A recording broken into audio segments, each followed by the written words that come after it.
Hello, everyone. Welcome to another episode of Toonami Squad Sessions podcast. I'm your host, Sam, at Samster299. And with me today, we have the other Sam, Hi there. we have Joshua, Hey, we have Steve, what's up? and we have Logan. Yo. So, the last podcast we had was our year in review. So, this podcast is discussing the start of 2024 with Toonami. And we've had some interesting stuff happen, but not a lot at the same time. Uh, we'll get there though. So first things first, we always start with this. What are we watching? So lately I've been on a binge to like watch a bunch of legacy shows that have been a part of Toonami since the early days. I watched a couple episodes of Sailor Moon. I hate Usagi. I hate her. I hate her. She can go die. I only saw the first 10 episodes, and I also got to remember that like only three out of the first canon, while the rest was filler. Maybe that's why I couldn't stomach it. I probably like the filler stuff, but I wanted to have the traditional viewer experience that someone in like what 98 well, I say that, but I was watching the Viz Media job, not whatever the hell they were airing then. Then the deep dub. The Beak dub. But yeah. Then I'm currently going through Gundam Wing. A classic. So I made a rule because I know a lot of the shows Toonami did back in the day were pretty long runners. So for the long runners, I'm only checking out a couple episodes, while the shorter ones I'll do full runs on. Gundam Wing is like almost 50 episodes, and if I do not watch the entirety of it, Logan will strangle me. So I'm making an exception. I'm making an exception for Gundam Wing. I'm like 36, I think. I'm enjoying it, but I'm gonna be honest, and this is my opinion with almost every other Gundam series. I can never understand the plot. Like, Bad, okay? yeah. Now another thing I saw, and this will be my last one of my turn. So Steve didn't cry a single time during Jujutsu Kaisen Shibuya incident, so I had to watch Mushoku Tensei Jobless Reincarnation, and I liked it. I enjoyed it like more than I thought I would. The second opening is a banger, and for the love of God, someone get that man some Viagra. Um, I Considering I'm all the King dick the pill Viagra ads, commercial. considering all the dick pill ads that end up on Toonami, that maybe they should air that. literally, I was dying during that. Like that's the only reason I'm partially even bringing this up, just because I wanted to freaking make the show. But yeah, I mean, like aside from that, the story's really good. Surprisingly wholesome, and intriguing. Like the second half of season 2 is to be premiering soon, like I think in April or whatever. So I'm definitely gonna tune in for that. But that's it from me. So what about you, Sam? I haven't been watching a whole lot. I checked out the Percy Jackson live action show on Disney Plus. It's a pretty good adaptation. Past that, I checked out Metallic Rouge. I still need to continue that, but I did check out an episode or two. I think that's it, really. Not all I've been really doing is playing Persona 3, so I haven't had much time to sit down and devote time to television. I mean, I've also been watching Ninja Comedy, but we'll talk about that when we talk about it. Yeah. All right, Joshua. What about you? Honestly, I haven't been watching too much aside of what's been on TV. Just kind of been in a depressed state lately. Trying to get out of it though, but haven't really watched nothing. But playing games on Switch, and that's about it. Well, I hope you're better, Joshua. Steve. All right. What I'm watching right now, the big one is Frieren Beyond Journey's End. Last time I was talking about it, I went into it as, all right, this show's probably one of the better shows of the season. Now, where it's at right now, I'm going to say not only that, it was one of the best shows of the entire year last year. And I'd say is the best show airing at the minutes when it comes to simulcast anime. I like it that much. Other than that, I'm watching Solo Leveling. And yeah, that's pretty much it. All right then. Real quick, if I have to say one show this season, Solo Leveling. Check that out. I look to you. So about the I haven't really watched anything new lately. I've been kind of half watching Gundam Wing along with you, although it's been like a sort of half watch in that I'll pull up an episode when you mention like where you are and watch a little bit of it just to kind of keep up, because the thing is like I'll see parts of an episode and then I can remember everything about the rest of the episode and I'm like, okay, I'm good.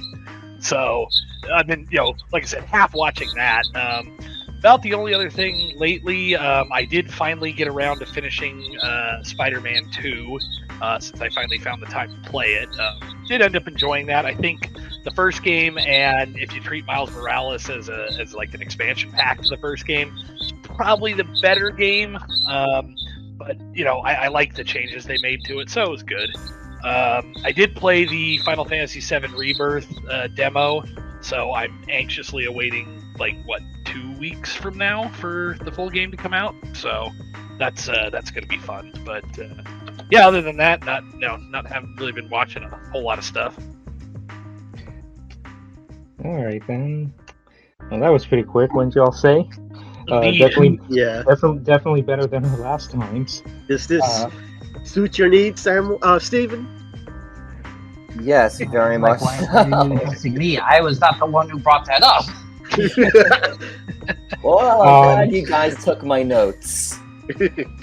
Anyway, so why don't we actually get started onto our actual topic? So last we talked, we were talking about some of the things to expect in January, because I think we had just reached the end of December, which was Rigorous Recoil premiering and Attack on Titan's thing. So since then, the first Toonami of the year, we finally got it. The end on Titan. No, not in before they pull out part 4.5, extra epilogue, whatever, later down the road or whatever. But yeah, guys, Attack on Titan is over. It's literally the end of the end of an era. I honestly don't know how to feel about it, and this is, I guess, my opinions are the same from when I read it, because I was reading it with and sharing my opinions with Steve. I already knew, spoilers FYI. Anyone, obviously spoilers FYI. If you haven't watched it at this point, then what are you doing? Yeah. I already knew to myself, I'm not coming out of this. There's no way that he's coming out of this. I always kept wanting to tell myself there has to be a better, Aaron has to be doing something good here. But then when he did the rumbling, I'm like, okay, there's nothing good about this. And oh god, I do want to say seeing all that stuff animated definitely elevated it, because reading it, the art style is kind of hit or miss, but oh my lord. And they also expanded on stuff that I got confused about in the last chapter. When I read the last chapter, it was kind of hinted at, but they didn't really confirm it that Eren was the one that controlled the Titan. But yeah, they just flat out said that in the show. But I guess my overall opinion that I would have to say is, I guess the opinion everyone shares is that it's extending, but it was the ending the show needed, or the show deserved, or whatever. And I'll be content with it. I'm not gonna be a diehard fanboy trying to write like an alternate freaking scenario where everyone makes out of this alive, and even our dead friends come back and all that. It's like no. One other thing I need to say, like, I'm sorry, but in my opinion, I'm like, man, did they really give her story as like the short end of the stick? Because like she mattered like a whole lot in season 3, and then like just like fell off the earth like after like she had a kid or like got pregnant or whatever. She just literally sat out the last season, and I don't know. I'm like thinking to myself, is there like a reason for her to be? I don't know. That's my opinion at least. Trying to think what. Oh, I'm sorry. I'm like trying to think like what else did I want to say about it? Like, I will say Bryce and like all the freaking cast members of the English stuff that certainly give it a like, especially Jesse James Girl as Armin. Jesus Christ. But yeah, I guess that's all I have to say. Sam, I know you're eager to get to this. I think for my opinion on Attack on Titan's finale, it's a little complicated to get into because that would require a long discussion, and we're just going to do a small podcast about this. We could have a separate podcast. Otherwise, it really will turn into a 2-hour podcast. I mean, like, I know the ones who wanted to talk about this the most were Steve and Sam, so I'm definitely giving them their The shot. whole reason why I'm here tonight. Yeah. But to give the brief synopsis of, I think this was the best way that you could end Attack on Titan. This isn't one of those shows that really is going to have a happy ending, no matter how much people would want that. Let me make a petition and start to get them to give it a Disney Princess ending. But I feel like there was just no way that Eren was going to make that out of there alive. And there you go. Spoiler alert for the whole entire show. Eren dies in the end. I think it is necessary that that character dies. And I also think it's necessary that that's how the show should end. Is that getting to much more specifics with the show, a lot of Attack on Titan is all about humanity itself and more about like how humanity continues to fight wars regardless of good intentions or corruption or anything of that nature. It's just human nature. So I think for them to kind of go into this direction of Eren's just basically doing this for his own selfish reasons, and him causing mass genocide is basically him saying like, I'm the bad guy here, take me out and protect the ones that I care about the most. That's an interesting idea and an interesting theory to put into a show like this, but it all feels pretty mute by the end because we know that even after all these characters die, another war breaks out. So I think for what Attack on Titan was doing from the very beginning is that it set up a beautiful world, and it's also setting up this very tragic world that kind of repeats itself. It repeats the violent cycle of basic human nature, is that we will always start wars regardless of what happens. And that's basically my whole thoughts on the show itself. I do want to point out real quick, because I forgot to mention this and Sam just reminded me. A while back I watched Code Geass, and when I finished it, Steve messaged me like, hey, so you saw the ending, right? He said, yeah. He's like, a lot of people say that the Attack on Titan ending is just essentially Code Geass. Now I think about it, yeah, because freaking Lelouch did the same thing. He like made everyone turn on him. He all of a sudden became the bad guy, and then he had to die in the end. So what you're saying is they're going to make an Attack on Titan movie where it retcons the ending and brings Eren back. Oh yeah, yes. that sounds about right. Yes. I could actually see that happening. That's the scary part right there. Okay, anyway, Steve, I know you really want to talk about Yes, as someone who owns the entire manga series physically. So yeah, before I put, why is that sound? Sam choose fidget spinner. Oh, All wait, right. no, that's actually not me. I didn't know that because I hear that too. Oh, I have no idea what it is then. Is that coming from me?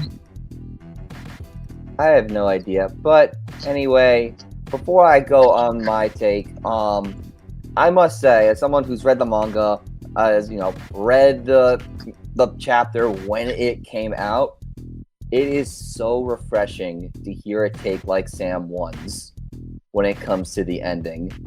As someone who fully understood what Isayama was trying to say and his point that he was trying to get this whole time. Because I've seen a lot of discourse on this ending about how it ruins Aaron's character and it's a horrible ending and it ruined the entire series, and you kind of get what I'm trying to say. Like, I've seen a lot of discourse on this ending. Excuse me while I go start a petition. I mean, it's gotten to the point where there's even something called Attack on Titan Requiem, which is a quote-unquote fan-made alternate ending for people who didn't like the ending. My first reaction to that is cope. You're not changing the ending, deal with it.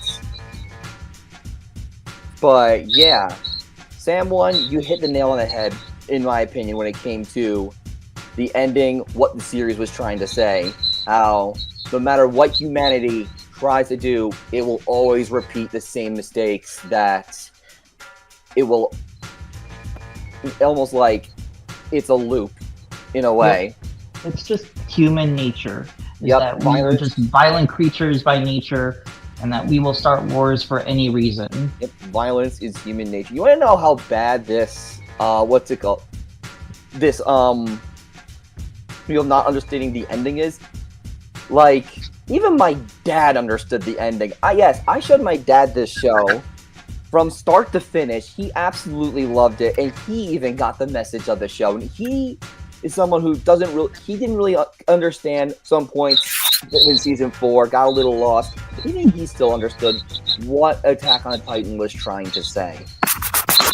But anyway, enough about my rants about people not understanding the ending. Let's talk about the ending itself. I do want to, before we move on, I do want to bring up, like, the fact that people are saying, like, it ruins Aaron's character is hilarious to me, because this is a character that has basically created genocide for a mass amount of people. Like, if you say that it ruins Aaron's character, then you've never really understood his character all along. Yeah. You just wanted your little edgelord to cheer for, but no. Aaron's character is not like that. Aaron character is a very flawed individual. Exactly. One who is pretty much bogged down by his own rage. Exactly. He even said it in that one scene with Armin, that he's just an idiot with power, who acquired power. He didn't know what to do with it. He had no idea how to use it, or how to even use it properly. Exactly. All he knew is that he had this amazing ability, and I wouldn't say he abused it. I think he used it in a way that would benefit him the most. Exactly. He came with a solution that would benefit him and his friends the most by making them heroes of the world and painting himself as the villain. You kind of like cut out a bit there. Apologize about that. He pretty much created, with this power that he didn't know what to do with, an ending where his friends would become the hero and he would become the villain of the world. Yeah, it's similar to... Anyway, it's similar to what Code Geass did, I'm gonna be honest, I think I like the way the anime handled the ending a little better than the manga. Like, I think the anime told the ending better than the manga did. I told you I read it, I watched it 3 times. And I really like, I feel like the anime told it a little more clearly. I think the anime cleared up a bunch of, for you, Sam, Sam too, it cleared up a bunch of confusion with the ending.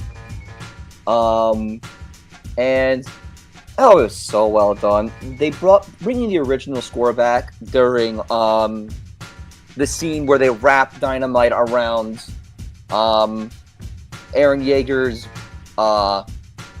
founding Titan bringing back, that track you heard all the way back from like the early days of Attack on Titan. Well done. I thought that was such a nice touch. Like it definitely drove, the emotion home from, the scene where your favorites all of a sudden, oh no, they're pure Titans now. They really captured the emotion of that scene. That like got everybody. And there's forget exactly what I'm about to say next. But anyway, I'm gonna wrap it up because I've rumbled on for too long. Attack on Titan, I'm gonna miss you. It was hard to top Full Metal Alchemist Brotherhood as my favorite series, but I think you have done so. Is it the perfect ending? Absolutely not. But is it an ending fitting for Attack on Titan? I believe so, and it's not the best ending of all time, but it's the one I feel like was the best for Attack on Titan. And now to get the petition going, Duncan. All right, Logan, did you watch the ending to Attack on Titan or not? I did finally get to watch it. I was a little behind because I was still catching up on the stuff that I'd skipped over, so I could kind of watch everything, a little more together instead of waiting piecemeal. So, it was good. I liked it. I think the Code Geass comparison is an apt comparison. I think if I were going to compare it to another couple of Toonami shows, there's two that come to mind. One is you're watching Gundam Wing. You won't understand this reference until you get to Endless Waltz, but I'm reminded of one of the lines from Endless Waltz, and that is, "History is like an endless waltz. The 3 beats of war, peace, and revolution continue on forever." That's what like. The phrasing on that applies to so many shows, and it works here too, because it's the idea of, it's going to happen again, and so I liked what they went with that. I think as far as the ending goes, I'm reminded of Samurai Jack, in that people didn't like the ending because they felt like it wasn't fair, or it just wasn't right, because the lead character didn't get the ending he deserved, and it's like, but he did. Granted, in Jack's case it was sad, and of course they did kind of retcon that in the video game, but it was the right ending for that show, and that's the same thing here. It was the right way to end it. People might be unhappy with it, but it fits. It's what they were building towards. And I mean, yeah, I get it. You watched for 10 years, and the ending might not have gone in the direction you expected it to. But to me, that makes for a good ending if it catches you off guard. Yeah, sure, if it catches you off guard and it's just a shitty ending, that's one thing. This was a good ending, even if it wasn't what you were ready for. Hey, it could have been worse. At least it's not Game of Thrones. Hey, people were saying it was Game of Thrones all over again when the last chapter dropped. I'm not even joking about that. No, that's an unfair comparison. Yeah, and it's funny you say. And it's funny you say. People were mad Eren didn't get the ending he deserved. He committed mass genocide. He wiped out 80% of the world. Yeah, he deserved this. Hashtag Eren was right. Yeah, well, and that's the problem, is people will treat it as it's not the ending he deserved. No, it's not the ending you wanted him to have, but it absolutely was the ending he deserved. Yeah, it's the ending he deserved. There's no way that... Look, there was no way that you could redeem a character like Eren, not after the crime that he committed. It's just... It was always going to end like this. Exactly. You're not gonna give a character a happy ending if they wipe 80% of humanity. I'm sorry, you can't do it. You can't come up with an ending, like a happy ending for a character like that. It's just impossible. You can't do it. The thing is, the way I look at it is, a lot of these people are the same kind of people that slobber over the ending of Watchmen, and they're sitting there and they're like, oh, they just completely misconstrue the characters in Watchmen, and they act like Rorschach is like this super cool guy. It's like, no, like those characters are flawed, and that's the thing is like, okay, like I said, I get it. You spent 10 years following Aaron and the rest of them, and yeah, I get it. You want Aaron to have a happy, good ending, but you said it. He's just irredeemable. Like, it's not gonna happen. And I think he got his happy ending, but just not for him himself, because he was dead. Well, yeah, but I mean, and that's the thing is like, you have to look at the bigger picture. Is if he feels like, if his goal was reached in some way, even if it meant, his sacrifice in order to achieve the goal, yeah, like you said, he might have gotten his happy ending even if he wasn't there for it, because, if he made it work, then so be it, and that's the problem, is a lot of people just won't look at the bigger picture, and it's just, well, he's not there anymore, so it's a shitty ending. No, it doesn't work that way. I'm just reminded of that old meme, like the Gundam meme, where it's like people missing the point of the story. It's like, the war is bad, cool robot one. Cool robot. Yeah. So it's like, Cool robot. War is actually bad. War is bad. Oh, cool monsters. It's like, Yeah. war is bad. Oh, cool protagonist. Even though he's the antagonist.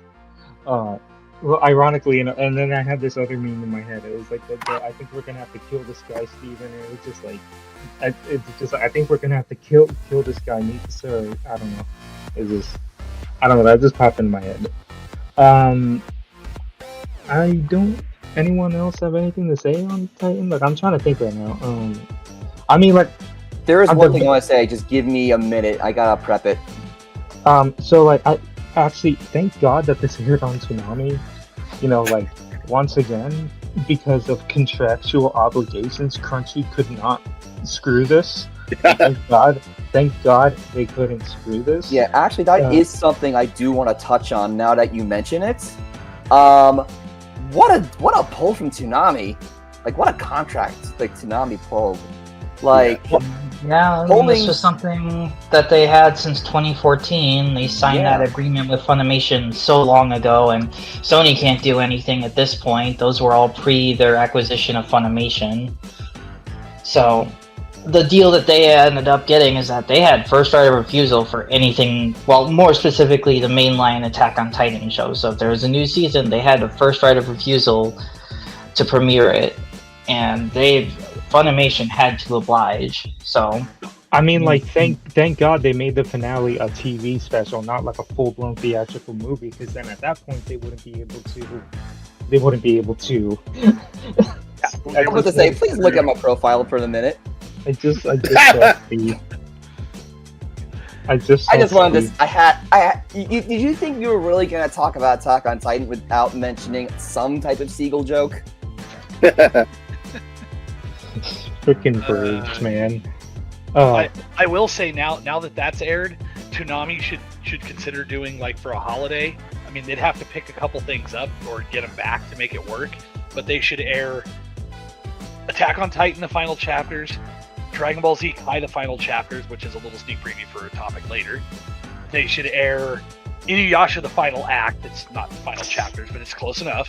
Yeah. And then just for the hell of it, license, Resident Evil 3, the live action movie? I mean, it was called Resident Evil, the final chapters, and they made like 4 more after that. So what the hell? I mean, just air anything with like final act or final chapters in it. It would be like the final chapter of Toonami, which... Yeah, there you go. Do that for like the very final broadcast when they decide it's time to sunset the block again.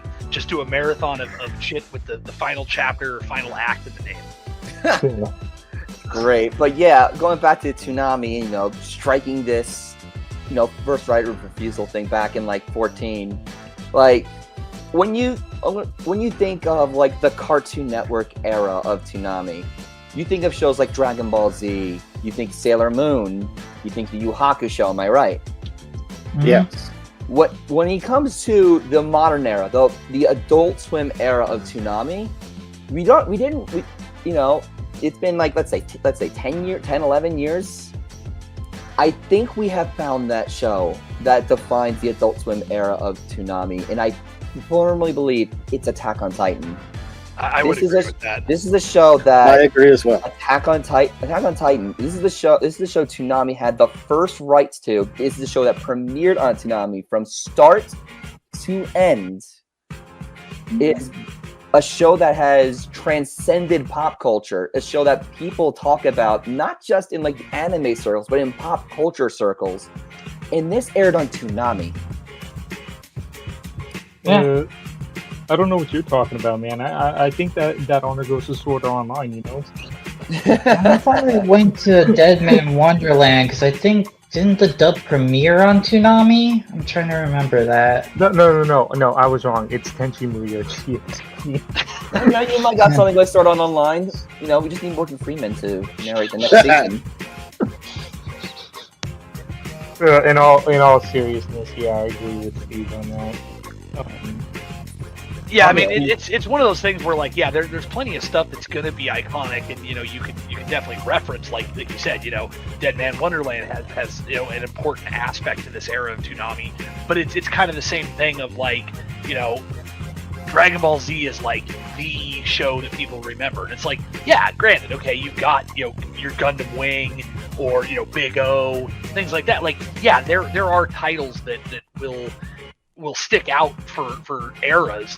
But, like, there's gotta be one show that sticks out. I mean, hell, Bleach is kind of the show from the non-Toonami Adult Swim anime era. Like, you know, that's the one that's gonna stick with a lot of people. Like, honestly, even above Bebop, I think. Like, Bebop's iconic, but I feel like, you know, as far as, like, a long runner that was holding the torch for a long time, I feel like Bleach is gonna be that for the non-Toonami era.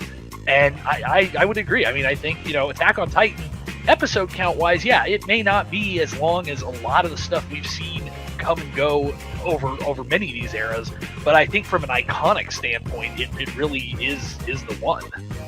Yeah, like, I really do feel like when it comes to, like I said, when it comes to this era of Toonami, the first show I am going to think of from now on, it's Attack on Titan. It really is. Like, Attack on Titan has very much cemented its legacy as one of the all-time greats Toonami has ever aired. I agree. Just want to say real quick, because Logan mentioned, like, oh, Bleach is, like, that one show, and I'm like, man, it's too bad it's a shame they couldn't get the latest season. That is true. And yeah, who knows if we're ever going to see a show, like an era-defining show like Attack on Titan again in our lifetime. We may never get a show like this again. I know never say never, but I mean, we may never, like, it. And Giga kind of said this in his, like, wrap-up video when it comes to Attack on Titan. It's gonna go down as one of those shows where it's like when you go see, talk to people getting into anime, getting into Attack on Titan, it's gonna be one of those things where we can say, you just had to be there. Well, yeah, it's you know, that's a perfect example, because it's like, how often do we see people come out and go, oh, these 3 shows or manga or, you know, show adaptations of manga are the new big 3. But the thing is, every time that happens, it's like, you look at it and you go, no, the big 3 were the big 3 when that happened. There is no new big 3, because, like, nobody agrees on it. You know, you might pick 2 shows or manga, and you pick a third, and somebody goes, no, that one doesn't belong on there. The big 3 were that, you know, that was that era. And you're right, this is the same thing. Like, you know, it's you had to be there. Like, that's, you know, it's always going to be around, just like those other shows. You know, they'll endure because of what they were. But in the moment, yeah, you're not going to capture that specific lightning in a bottle. You know, there's plenty of more lightning to catch in a bottle, but not that one again. Like, you had to be there. You're right. Yeah, and to talk about, like, the big 3 were kind of like this big thing back before, like, you know, big streaming services kind of came into about, like, Crunchyroll did exist during that time, but I feel like it became more prominent and used over in the 2010s rather than the mid-2000s era. And the big three were sort of that thing where it's like, well, you had cable growing up, you had access to stuff like DBZ, Naruto, One Piece, Bleach, stuff like that. So those were like your big titles that would be kind of talked about amongst a certain group of people every week. With the age of the streaming services and social media sites, we now have more options at our fingertips than we've ever had before, and a lot more show options that come out each and every season. So it's very likely that there will never be another like big three ever again, because there's just more diverse options available to consumers at this point in time. Yeah, like absolutely, and that's exactly it. It's as the market has expanded, it's because it was that point in time that kind of stuff worked the way it did, and now the landscape's different. And like I said, there's gonna be something else that comes along that ends up being some big hype show. We do have that right now with Sam's favorite show, Jujutsu Kaisen Season 2. It's kind of like turned into an event every time it airs. He said it, not me. He said it, not me. No, and I mean the thing is, like I do have to give it its props. It is good. All jokes about it aside, like that's not wrong. Like that's a valid point, and that's the thing. But it's like the way it hits now hits differently from the way Titan did 10 years ago when it started, to the way the big three were when back in their day, to early Toonami when DBZ and Gundam and all that stuff popped off, to the booms of the early 90s with OVAs and stuff. Like it's all just there's always something that you're going to be able to dig up and go, yeah, there's stuff that you can compare in their popularity and how they hit it off, even if their methods of it end up different. Like it's just that's how it works. Mm-hmm. Yeah. Well, I think that about covers the topic. Yep. Yeah, and to wrap up this topic on Attack on Titan, Isayama, all I can say is thank you for writing one of the best series this medium has ever seen. And we appreciate you. Isn't he writing a new chapter, though? Shush. Part 5, let's go. But yeah, he's been at this since like 2009, and your work is "quote unquote" finally done. I know he's creating something new for April. Like I don't know exactly what it's gonna be, but it'll be like what Code Geass did, and all of a sudden have a movie that just retcons everything. Oh Lord. Yeah. Isayama, thank you for Attack on Titan. We will never forget it. Well, people, I think it's time we move on. I guess it was a good thing that we didn't spend too long on what are we watching. Yes, because the last episode of Attack on Titan is a major talking point. Yes. Yeah, so that was the first weekend of Toonami.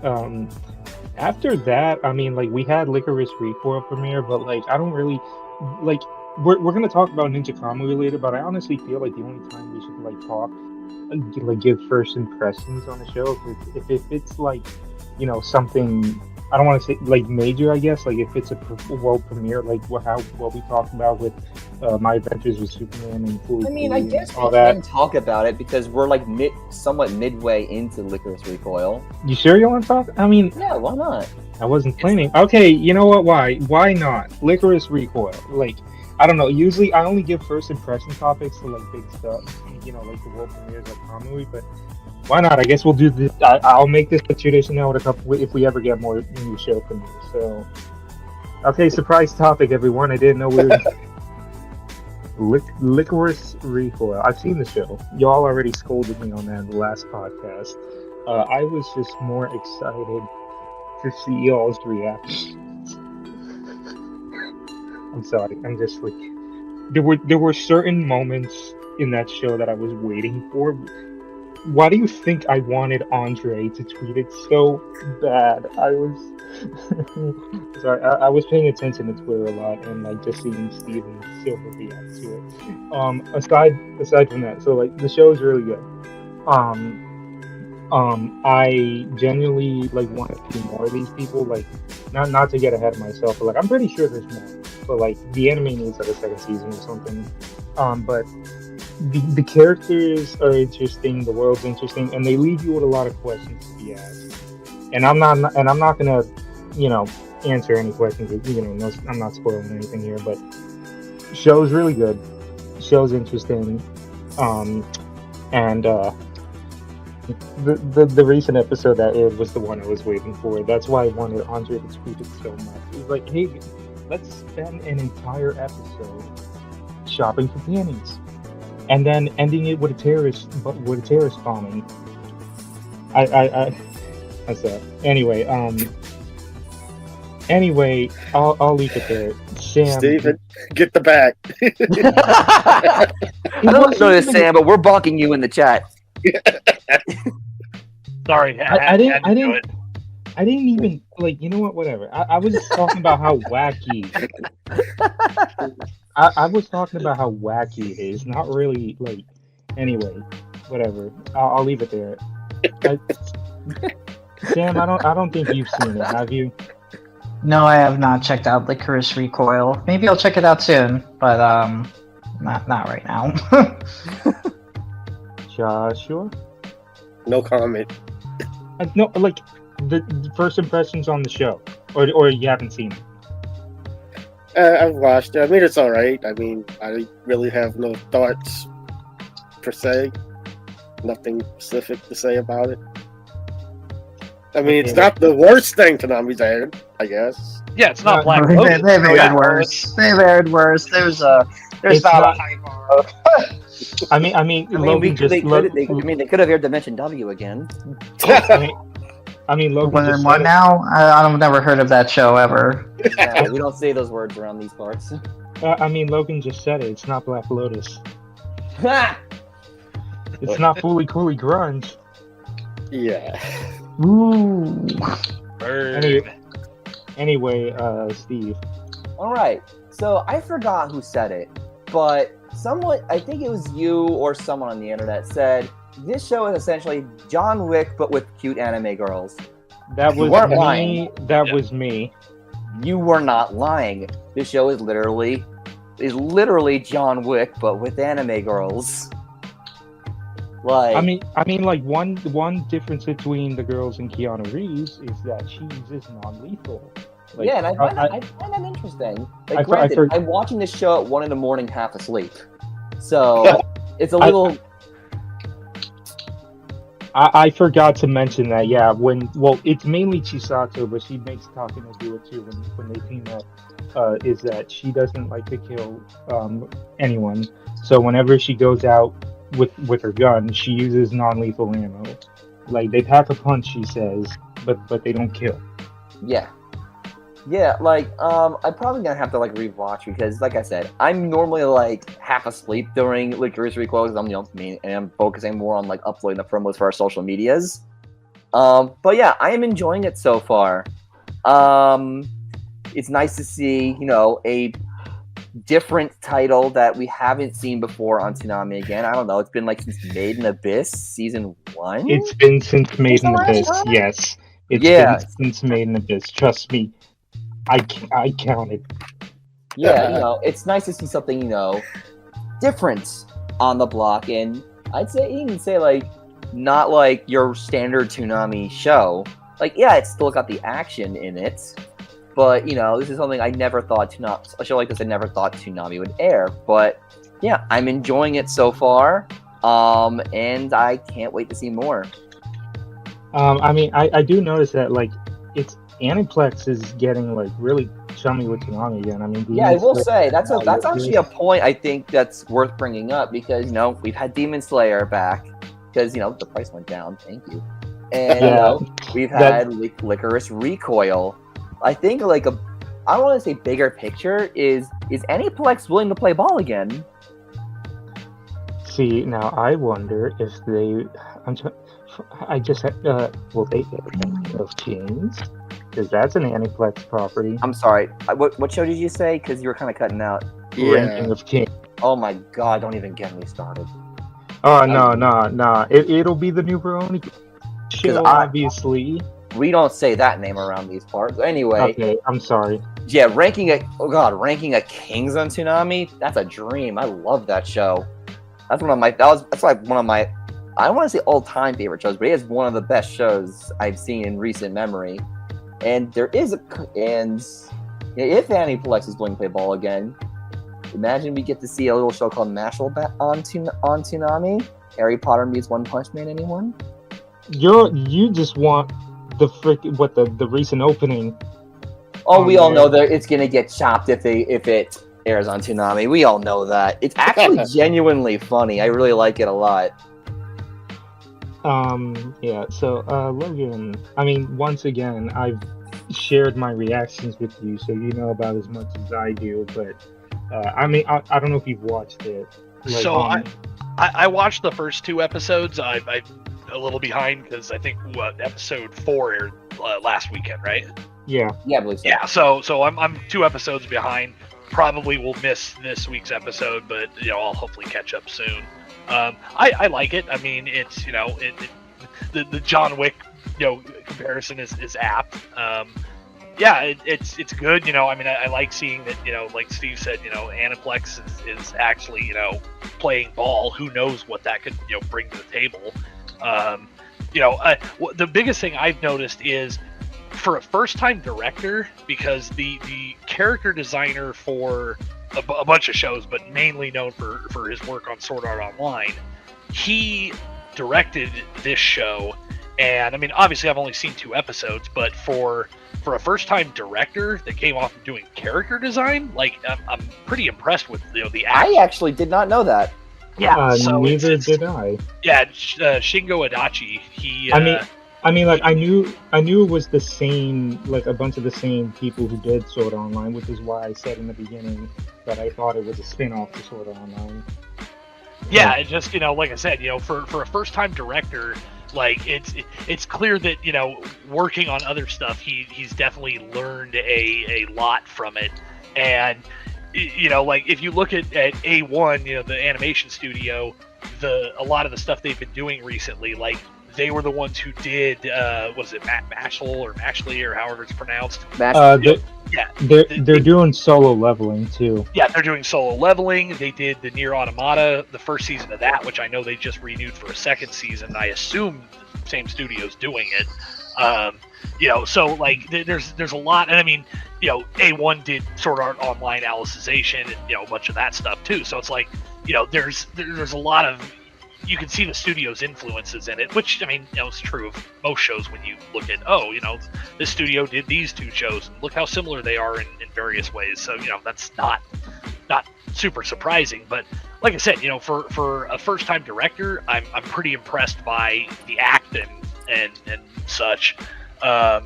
It's nice to see something relatively recent. I mean, the show's from 2022, so we're not like super far behind. I mean, I remember seeing ads for it at Anime Expo that year. In fact, there was a lot of ads for it because if I remember correctly, in Japan it premiered that same weekend that Anime Expo was held. So they were going real hard on advertising it. Yeah, I remember seeing a bunch of buzz on it when it was like simulcasting, which is why once again I thought it was sort of online at first. Yeah, and I mean I know you said they need to make a second season. Apparently, from when I was looking up some info on it, they did announce that some new animation project. They announced it over a year ago, and it doesn't seem like they've updated anything on it. But given typical anime production schedules, that's not surprising. But it also makes me wonder if having it hit on Toonami isn't a strategic move, because a year ago they announced something, you get it, get people watching it on Toonami, and then if they announce, oh hey, here's season 2 or here's a movie or whatever they're gonna do, in another 8 weeks or whatever, I would not be surprised if they did that at all, because obviously it's good advertising for a franchise that you're planning to do more with. I mean, I one thing I will say was, and Steve, he noticed this because he manages all the socials, like the fan base for this show really came out in full force. Yeah, when especially this on was TikTok. Oh premiering. my goodness. Be, because like it's not really a show that has like a dedicated like following or whatever. So like a lot of the fans are actually excited to see it on Toonami since it has the potential to have more eyes on it and all that. Which I mean, hey, like, it has my eye on it and it has Steve's. Anyone got anything else to say on Licorice Recoil? I think that's it, at least for me. Yeah. And once again, I just say it's a wasted opportunity. Andre didn't do it. Anyway, let's get on to the actual next topic. So we just not only did Attack on Titan end, but we also had a season finale of Doctor Stone. Doctor Stone New World. I don't know how to say. So like with Doctor Stone, I'm like kind of indifferent towards it. Like I don't. You're cutting it out, Santa. Hello? Yeah, you're cutting in and out. Can you hear me now? Yes. Yes. Okay. I was just saying, like, when it comes to Doctor Stone, like, I'm kind of indifferent towards it. Like, I don't like find it like super amazing, but I don't hate it either. I mean, I enjoy it. It's perfectly enjoyable and all that. That's So in regards to this season, I mean, it was cool, like getting them saving the island from what's his name, and like finding out that the origin of the petrification comes from like a bunch of devices. Now, where these devices come from still remain to be seen, but they plan to go to the moon, which is going to be interesting. What else is I going to say? I mean, it's also like a rare show for the shonen main character to not win with his muscles, but with his brains. I'm trying to find things to come up with, because in all honesty, like Doctor Stone's like one of those shows to where like I don't really have opinions on. Like it's just there, and I enjoy it, but that's the most I get out of it. Like it's not mid, it's good. Like I guess. I mean, it has Kohaku. Ma'am. Yes. I mean, I will say like that whole like. You get retired that. Not never. I mean, like the whole like thing where they were infiltrating and they were trying to figure out what the master, and the whole like Soyuz is the son of the master, and now like Soyuz is left behind to care for the island. But of course, they gain new party members in the process. Oh, and Antukas is back too. And now I just find this funny. They sail out. Where are they sailing to? Like America. I was gonna do the like, I don't know. Rah! Insert like the national anthem blaring in your ears, Space Booster. With millions of screeching eagle, well, technically falcon noises. They say it's a bald eagle noise. No, if that's a falcon, we've been lied to this whole time. But yeah, so next season's apparently going to take place in the good old USA, and I'm just like, oh man, that's going to be... And not just anywhere in the USA. They are heading towards the Midwest, Nebraska, baby. At least it's not Florida.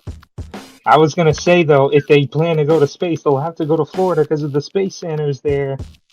It's like, they're gonna go there either or. The best part is, everything's been petrified for like 5,000 years. They're going to find a McDonald's, and it's just going to be the same old food. Like they'll just go in, and it was stuff that was cooked when everybody got petrified, and it's perfectly fine because it's fucking McDonald's. It never like it just gets old. It doesn't mold. Where's the lie? God, Dr. Stone in America is going to be something.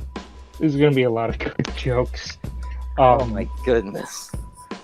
But I mean, what else do I really have to say on it? I mean, like, yeah, the season ends, like they go back, they revive Tsukasa, and like now everyone got cured of their cracks, but they decide let's paint the cracks back on, have them be like war paint, and when we like unpetrify the world, that's when we take them off or whatever. So, I mean, that's pretty cool.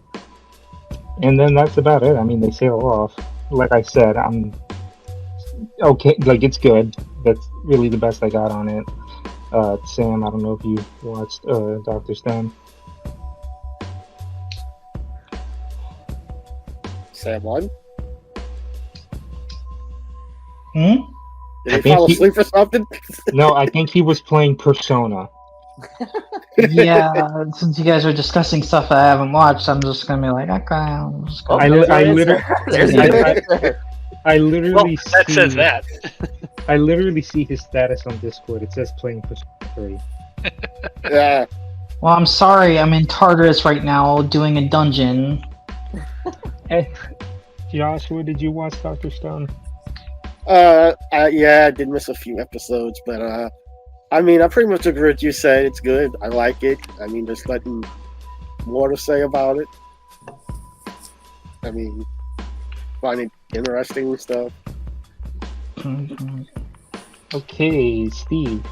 All right, I actually do have some things to say about Doctor Stone for this part.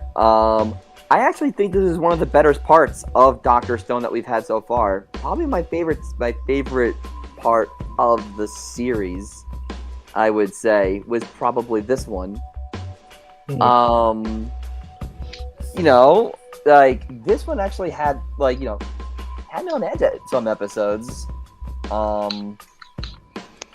You know, I thought the creation of the gun was an intriguing twist to, bringing a gun into, the Stone Age. It's like, okay, that would cause a lot of our problems in For today's special, world. They use like wields the flints gun. and like rocks for like the ammo.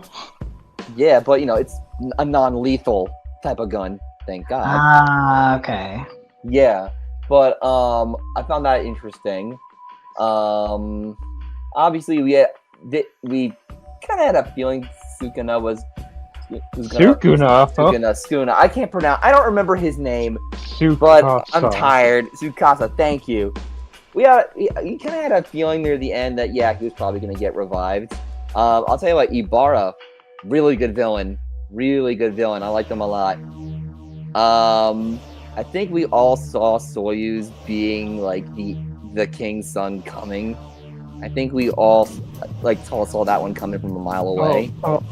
One thing I do have to say to that, I actually think about it. Okay, I'm sorry, but it just kind of feels very contrived that they sail to this island and all of a sudden this guy's comes in. He's like, "Hey, I think I'm from here," and then all of a sudden he's the son of the king. Yeah, I do agree with that because it's like, why is he? It's like because he wasn't an important character in the last 2 seasons or even a special, but all of a sudden midway to the first part, suddenly he's important. It's if he needed to be important, he should have been in the first season.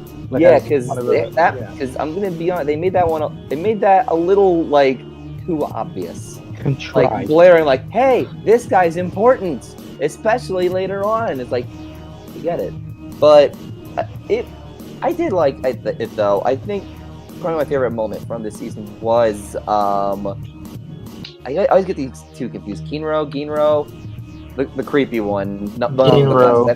Thank you, Ginro. I always get them mixed up. Ginro, voiced by Justin Briner. Yeah, he did by the way, he did a great job this season. The moment where he found that the king of the entire island was actually a puppet, and it was actually a statue. Him, ratting them out, getting almost killed in the process. And Koaku's quick thinking. I think that was one of my favorite moments of the season, because that actually left me did that really just happen? That type of reaction. Well, yeah, I will say, for me, that moment was all right, this season's got me. I'm intrigued. I will say Doctor Stone is certainly not a type of show that I would imagine they kill characters. Yeah, I didn't think, Doctor Stone, it's not that type of show that kills off their characters. And I thought, oh my god, are they actually going to kill off Ginro here? That used to be said about One Piece actually until Ace. Yeah, true. Actually, yeah, but it was funny when he actually got revived though. How it was like, well, same old Ginro. No one gives a care. No one gives a damn about him. Yep. Yeah, but overall, love the battle of wits near the end. Like, Ibarra is like, I think that's his name. One of the smartest characters in the show. And it was like just a battle of wits between him and Senku at the end. And I love seeing, two really smart minds just go at it, and just seeing them try to outsmart each other. And of course, Senku won at the end of the day. But yeah, I really, really like that moment. Senku's quick thinking and everything. But overall, I thought this was a great season, and I can't wait for the final season in the good old USA. Oh yeah. I should also mention that apparently the next season's the final season. I don't know, man. Of course, the final boss would be America. Of course it is. And the fact that it's not anyway, they were hinting towards cornfields. What's that one state in the U.S. that has a ton of corn? I'm actually asking. Florida. Indiana. Not even close, Sam. 1. Me 2. But Sam 1, you're close. It's Nebraska. The Cornhusker State, baby. See, I always associate Indiana with corn. It's because of that corn museum. Okay, that's a good point. So, yeah, it could be Iowa, Nebraska, Indiana. I was thinking Nebraska because Nebraska's the Cornhusker State. But oh God! Hopefully they don't have to go to Ohio. Oh God! Ohio doesn't exist. It's all like Silent Hill. But it's all Ohio. Always. Logan's right. The state Everything's formerly known Ohio. as Ohio. Crap.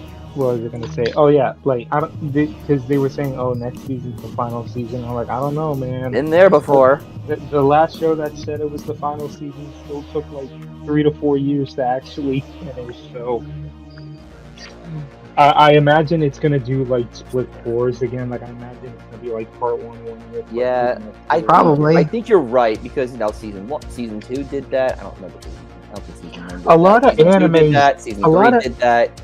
I can only see season 4 going the same route, doing 2 cores. I noticed a lot of animes do this. I might have mentioned this in a previous podcast, but I noticed that like a lot of shows do this now, to where like they have their first season, and the first season's like a full 24 set, like 2 cores, like back-to-back thing. Then they'll like do like the next season, and then season 2 beyond they do split. So and it's always like 12 here, 12 there, or like, you know what I mean? I straight up thought this Jujutsu Kaisen season 2 was going to do that, and it didn't. But, you know what I mean? Like, it happens so often that I assume a lot of that's like the norm now, or whatever. But anyway, Logan, have you watched Dr. Stone? I have. I've been a fan of it since the first season, mostly because I remember when I was at Anime Expo the year it was premiering, and it was I want to say it's Fire Force, and I remember all the hype was around Fire Force, and I just totally ignored everything having to do with Dr. Stone, and then they aired on Toonami, and I was like, oh, I just didn't get into Fire Force, and I thought that Dr. Stone was really good. Like, I really enjoyed it. My biggest problem with season 3 isn't a problem with season 3 itself, but it's another example of one of those problems we keep running into with Toonami, where Sword Art Online had this problem where it had a in the middle, and sure enough, Dr. Stone. The only difference that was honestly kind of makes it more annoying here is Sword Art Online was a theatrical movie and then another season. Fine, we know there's issues with getting theatrical movies and so on and so forth. The Dr. Stone special was a TV special, and yeah, it was a double-length special, but it just, I don't know, it kind of bugged me that they weren't able to air that. Yeah, especially it's basically the Made in Abyss problem. Yeah. Especially when the first episode of season 3 literally picks up exactly where the special left off. Right, and granted, it wasn't hard for me to go watch it on Crunchyroll, but it's frustrating every time that happens, and it was more frustrating here because of the fact that it was it was a TV special, and I mean, I'm sure it means that it still needs separate negotiation and whatnot, but just they should have gotten. I mean, they've done enough instances where it's like, oh, hey, we're airing 2 episodes this week of My Hero Academia or whatever. You can't sit there and tell me that you guys could not have licensed the hour-long TV special and shoved it on too. Like, that's I just don't buy it. To be fair, this was Crunchyroll. Even this was already post-merger, so. Well, I know, but I mean, it's just like I said. I'm more forgiving in certain cases. This one was a little more frustrating because it was a TV special. But again, it was easy enough to go watch it, so it's kind of whatever. But yeah, I mean, I'm enjoying it. Like like everybody else said, I don't expect that the final season will be solely the final season. They just too much track record these days where I don't believe that they'll actually do that. Attack on Titan really has scarred a generation of anime fans. It really has. Yes. Yeah. Anything else? No, I mean, like I said, I'm liking it. I mean, to be fair, I also already know where things are going because I ended up, I didn't read everything, but like I've read a bunch of the manga up through the finale, so I already know where things are going. But I mean, that's part of why I'm also enjoying the adaptation at this point because I feel like they're covering it all well enough that I'm satisfied with the way they're doing it. Yeah. Going back on the topic of the whole, skip movies being plot important and Toonami constantly skipping them, we're actually going to be coming up on another example really soon. It's actually from everyone's favorite mid-show on the block.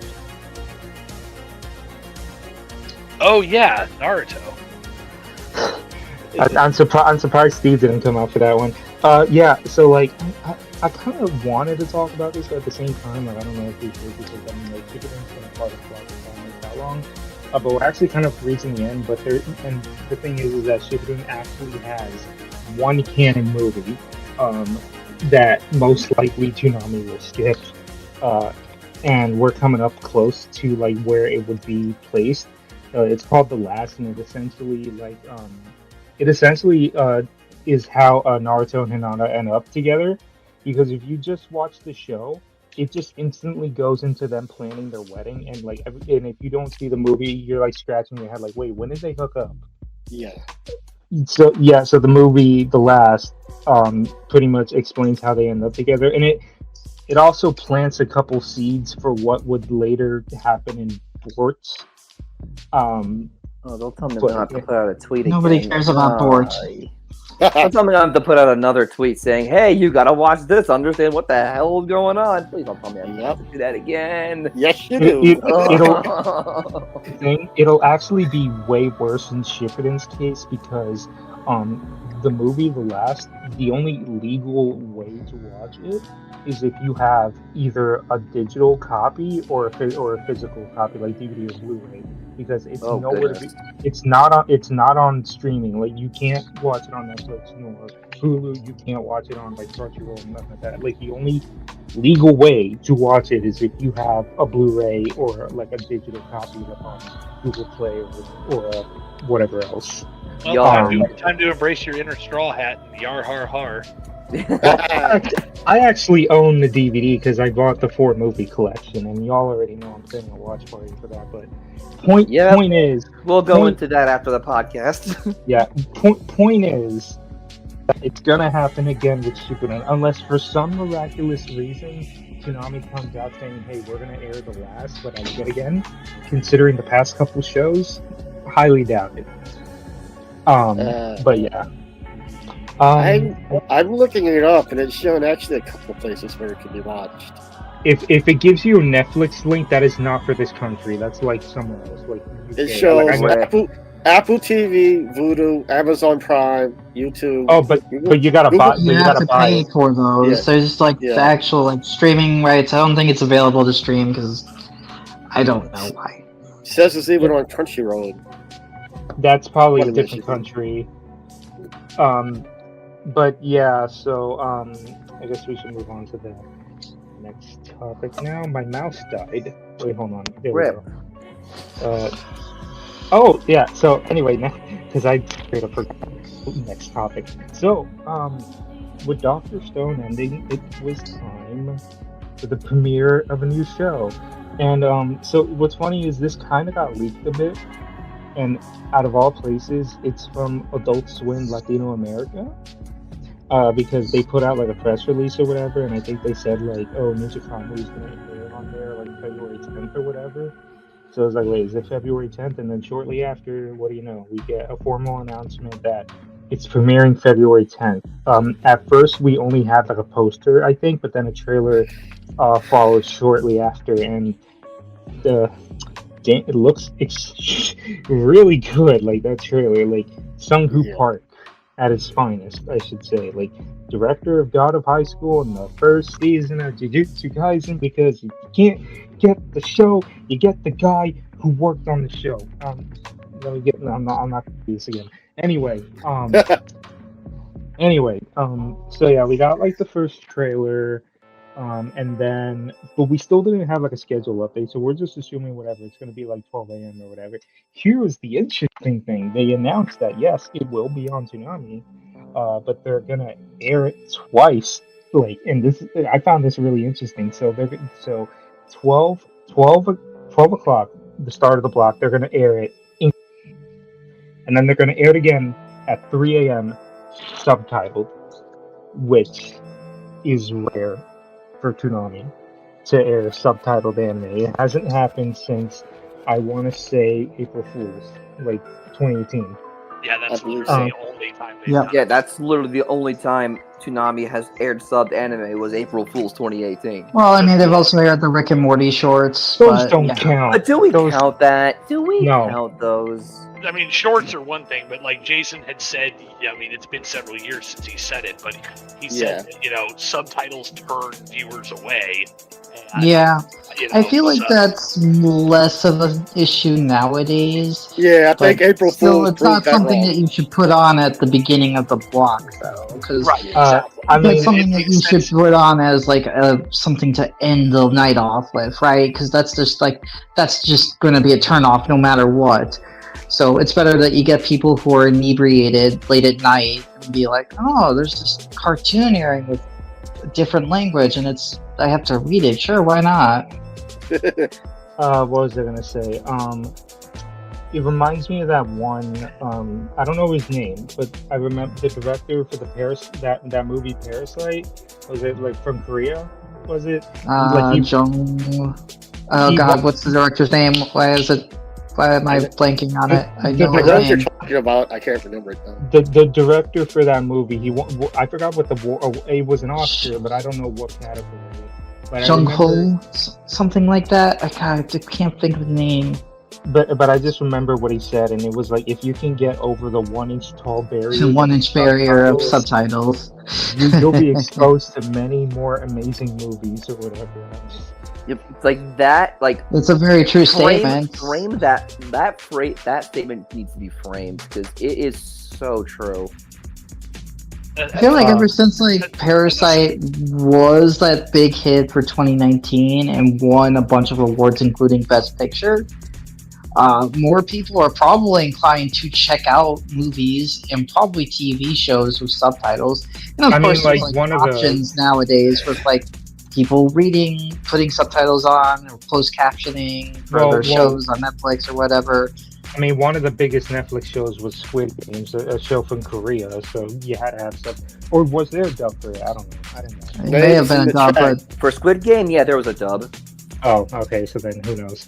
But I think it defaulted to subtitles, and most people are just like, okay, well, we're just not gonna. Well, yeah, I was Put gonna the name in the say. chat. What was I gonna say? Well, when it comes to live action stuff, I cannot watch a dub of a live action thing. It's too uncanny for me. I But anyway, can't do it. going back on topic. So, yeah.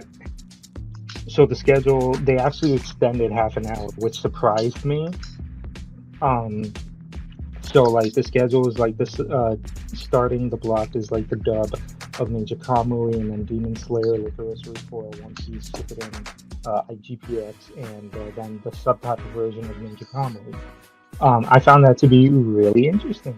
So it's like this is gonna like I'm hoping that this can actually stay for the entirety of the block and not like get pushed off after like 4 episodes because there was no more much to or whatever. Um, but yeah, so like um, I guess I guess we should start talking about it now because that was really about it, and then we got the trailer. So yeah, so the first episode of the show came out last week. And I found it really interesting. So like the whole story about the guy, like what I said this a while ago, but like I want the show to not just like be good action wise, but story wise. Like we know it's gonna be good action wise because we got something out there, but like you know what I mean? Like your show could have like amazing action, but like the most one note story or whatever. And I was just kind of worried, and I'm kind of like, well, I still am because we only have like 1 episode, and I'm not gonna judge completely like I did with Fully Cooley Grunge because I was looking up for it originally, and then see how that went. But anyway, like I thought the first episode was amazing. Like the action sequences and like they give you enough time to see this guy with his family before it all goes tumbling down. Yeah. I just found it really weird the odd music choice that they used. Not when they Wonderwall was certainly a choice. Cause maybe I had to make that. I literally it wouldn't leave my head. I still had the recording from when I was recording for the bumpers, and I just straight up I had to take that scene and put Wonderwall there, and it fit so well. It was insane. But yeah, so the only thing I'm kind of questioning, and maybe they'll explain this later, is that he literally gets stabbed through the chest, and literally in the freaking morgue he wakes up, and even the FBI people are questioning how did he come back to life, and maybe that gets answered, and because I just kind of feel that if you're gonna tell me that a guy literally who got stabbed through the chest was proclaimed dead all of a sudden comes back, even if he's some special ninja or whatever, I'm not gonna buy that. It's give me a good reason on how this guy managed to survive a literal fatal wound through the chest. And it's funny too because one other thing people noticed was that there was the sneak peek of Kamui at San Diego Comic-Con, and then there was the trailer later. And they noticed that because in the sneak peek it was a guy with blonde hair fighting these dudes, and then in the trailer it's this guy with black hair, and everyone's speculating did they change his design or whatever. And no, we later find out that they had these digital masks or whatever that they were apparently hiding their faces. So that's what that was. Yeah. Also, one thing I find weird, and I don't know if it'll get explained later, but I remember in the press releases for this show, he was called Joe Higan. It's Higan, and in the show they call him Logan, Joe Logan. Hey, look, Logan's in the show. Yay me. So I'm wondering, was that just a cover up for when they were? Because I'm imagining they're in America, considering this guy is gonna again, but this guy's tending to a cornfield. Take place in Nebraska. And just the FBI coming in and all that. This show obviously takes place in America, so I'm just wondering were they Japanese and then they switched to America and changed the names or whatever. Once again, first episode really damn good. The freaking action, especially in the hospital, I was getting blown away. I mean, that's Sung-Hoo Park for you, but, I didn't watch Tower of God, but of course I watched Jujutsu Kaisen. So, instantly, I recognize, the way this guy, directs action. I'm not too knowledgeable animation-wise. And But, just to yeah. correct you real quick, it was not Tower of God he directed, it was God of High School. Oh, God of High School. I'm trying to. Oh, and then first episode ends on a Linkin. We had a Wonderwall ripoff, and now we have a Linkin Park ripoff. This is insane. Well, even though that's apparently actually the opening of the show, like they uploaded the opening on YouTube, so you can check it out. But so far, I want to say I'm very intrigued. The show has my attention.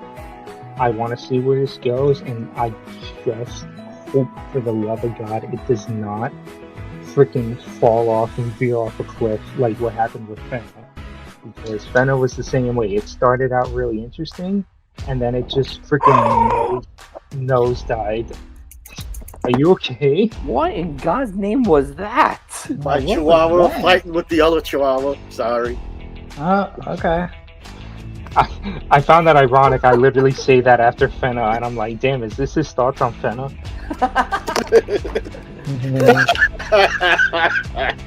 Oh god. And I mean, not to mention one other thing too. A while back, I said that they need to have that one show that actually gets the internet like excited, like that everyone's talking about. That Uzumaki for a period was that. I remember a lot of people, I remember people quote tweeting us for that. But unfortunately, at this point, even if Uzumaki does come out, I don't think it's going to have the same effect it did when it first got announced. Nope. Because of how many times that show has been delayed, there is no way it's going to live up to its expectations. Yeah, but Ninja Kamui, on the other hand, I'm seeing so many people off. Here's usually how I know a show pops off. When I see Saving the Bees, aka Platanos, aka Barack Obama, getting hyped, that's usually like he's one of those people that like he's an anime guy, but like he's not really a massive, like he's a fan of certain shows, but he'll use those mock fan bases and like call a show trash when it's trash. But like when pretty much when he genuinely gets excited for something, it's usually something good. So I'm just like, I find it so weird that he's literally sharing a clip of this show and he's like, let's get Hype Squad, and he's like in this whole like fan base on the show, which is insane. And then not to mention, I upload like stuff from the show, the views go insane, and my sub count literally skyrockets all the way to over 1,000 within a week. Which, I was gonna say, before you continue, congrats on hitting 1,000 subscribers on YouTube. yes. Can we get a congrats for Sam too, real quickly? It's a big accomplishment. Congratulations! Yay. I know. I'm still. Insert Evangelion clapping scene here. I literally can't believe it too. In all honesty, like it's just surreal to me. But it's insane though. I know why too. It was the promo for episode 2. At this moment, let me look at it right now. Like, because I'm not even joking. The YouTube algorithm really came in my favor, because if you search Ninja Kamui on YouTube, even if you're not logged into an account, my upload either the first or one of the first results. But the promo for episode 2 exploded. It's at 54k views, 708 likes, 86 comments. I don't know the dislikes though, because I'm not looking at my extension. But anyway, but yeah, pretty much point is this show's exploding and it's popping off. And I just want it to keep that momentum, and I extremely hope it doesn't fall off a cliff like what happened with Fenna. Because once again, Fenna was really good in the beginning. It was interesting, and then they just freaking died. But yeah, I guess that's everything I have to say on this. So Sam, what do you think of Ninja Kamui? I think for episode 1 is fine. I need to know more about it before I really give a final opinion. But what I saw of the first episode was fine. perfectly fine. I didn't love it. I didn't hate it. It was perfectly fine. Okay, Joshua, I know you didn't finish it yet. And you Well, what kind of do you think? spoiled me. I mean, you answered the question I had, Oh. and you kind of spoiled me too at the same time. Rip. Like, Rip. Sorry, I kind of Whoops. forgot. I kind of That's all right. forgot until just now. yeah, but I mean, yeah, I like it. The action scenes were pretty good. I like what I've seen so far. Hoping so far looks like it's going to be better than the other original Toonami's premiered so far. Like I said, I did have one question when the wife and kid were killed. I was wondering, like, what was this electric glow thing around them? But then you answered that. That was the mask thing they had on. I'm assuming Yeah, sorry. that's all right. But it really has me interested in it, so we'll see how it goes. All right, Steve, take it away. Oh wait, hold on, wait. Actually, Never sorry, mind. Steve. Wait, hold on, Joshua. Sorry, I was gonna say, did you see the subtitle version too, or just the? Not yet. No. Okay. Sorry, Steve. Take it away now. Okay, take two. So, at the time of recording this podcast, Friday, February 16th, 24, we are one episode in. Okay, so, like, early impressions of the first episode. Not bad. Not bad. You know, I went into this with, I don't want to say cautious optimism, but I was going into this show, cautiously, because how many of these Toonami originals recently have worked out? I mean, to this day, I still consider IGPX to be the best one, and that was. Yeah, IGPX is amazing. Yeah, but that came out in like 2005, so that's like a bad track record. Yeah. Available soon off Blu-ray from Discotheque Media. Buy it. Yes, give Logan money, please do. People at Discotheque are amazing. They deserve all the money. I already gave him my money for Berserk. What else do you want? And then he pulls a gun out on me. Buy IGPX. All right, so the first episode, watching it, first what stood out to me the most was the fight choreography. Watching it, you can definitely tell this was a Sung-woo Park directed show because, he directed Jujutsu Kaisen Season 1. He directed Gata High School. Especially for Gata High School, the thing that, Gata High School was rushed. It started out great and was rushed, but the one thing that stayed consistent with the fights and the fight choreography was amazing. Some of the best I've seen. And we're kind of getting that with Ninja Kamui after one episode, and I'm genuinely impressed by how good the fights are so far. But yeah, I do agree with Sam too. I really hope this show is not like, oh, look at how good the fights are, but there isn't really much of a plot. That is a valid fear, I think. Yeah. I hope there's a good plot behind this story. At the very least, if it can actually stick the landing. Yeah, because how many times has a revenge story been done before? Yeah. A lot. A lot. It's nothing new, but I like the direction so far Ninja Kamui is going, and I did watch it both sub and dub. Obviously sub first, but I was able to fully, not have to deal with anything during the sub because, during the dub, I'm pretty much handling the socials and trying to make sure those are up and running, so I don't really get to watch. Dub. Similar for me too when I'm clipping any new promos or bumpers or whatever. Yeah, so I don't really get to watch the first chunk of the block. So I didn't really get to watch much of the dub. So I'm glad I was able to catch the sub to fully see what was going on. And yeah, I liked what I liked what I saw. Very, like I said, interesting choice of song to use, not Wonderwall. Seeing all the family, push me to the all my friends are dead. That part. I'm so happy that I made that meme because then immediately it opened the floodgate in my mind of like so many other opportunities. I put Hard Knock Life Yeah. there. I put Despacito there. I put Sprigatito there. Yeah, it's too bad we can't upload those because DMCA is very annoying. I will risk it on Twitter for the Wonderwall one at least. Not on the squad Twitter. No, We I'm ain't going no. to that crap again. No, we're not. Yeah, we're not risking another suspension, which was a whole other discussion of topic, a whole other short discussion for another day. But Yeah. anyway,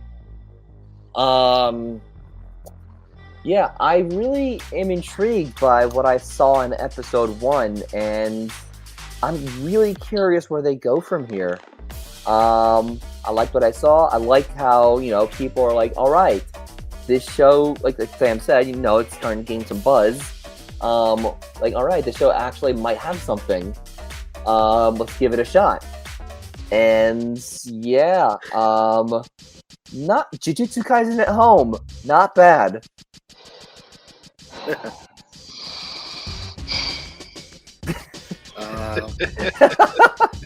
I can tell that breathing is Sam too. Well, I feel like somebody's about to get smacked.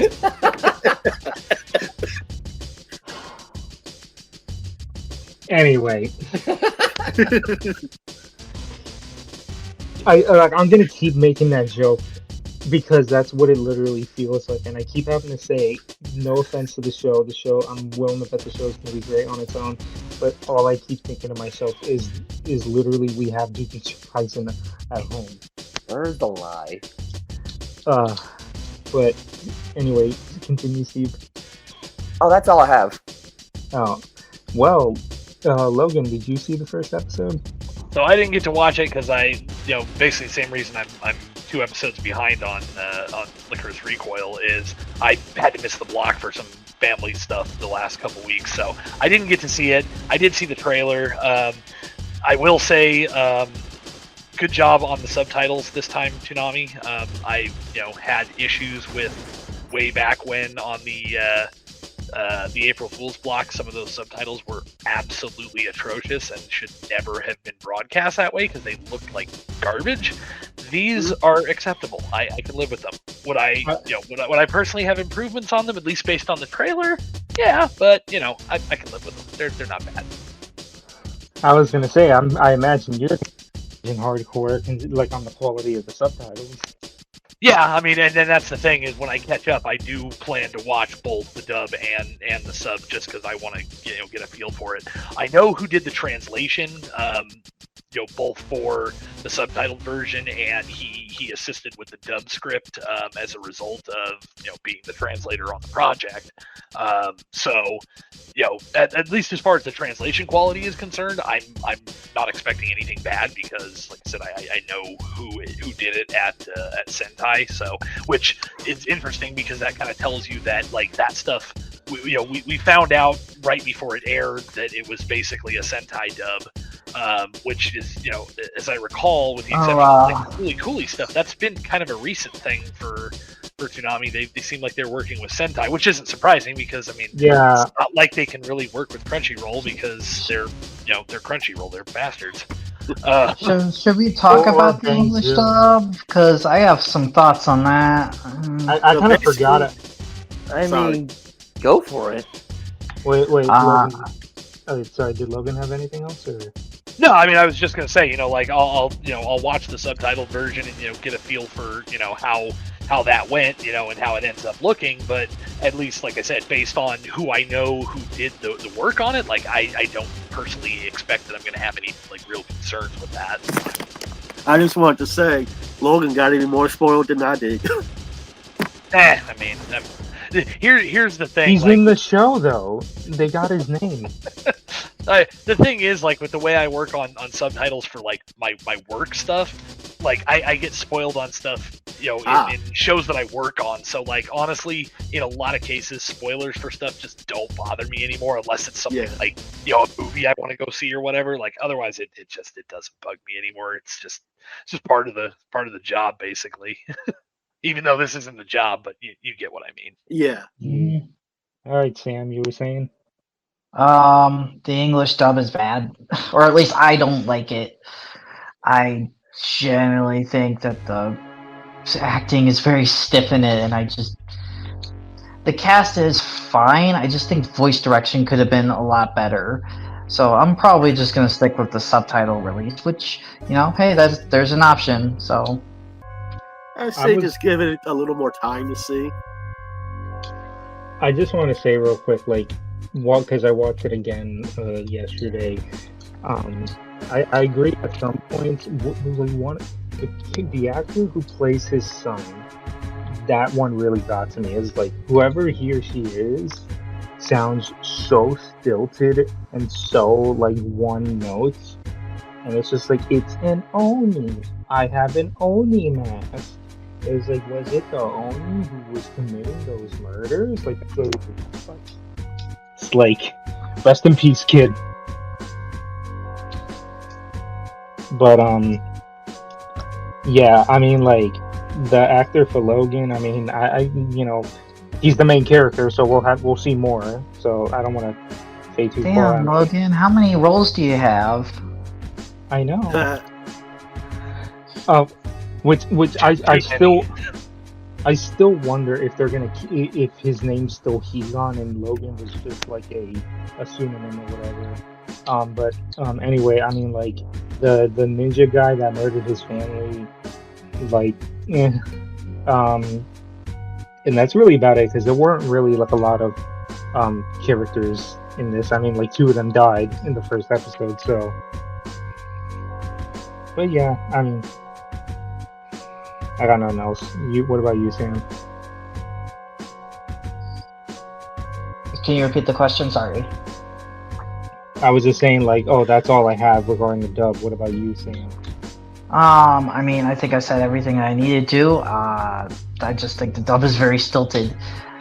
I mean, maybe it does get better over time, and maybe they didn't have a footing for like the first couple episodes, but this doesn't seem to be like just a me thing too. Like, I've talked to a bunch of people who are like, this dub's not really all that great. I will say, watching the sub, like the Japanese actors do seem to like emit like a lot more like emotion.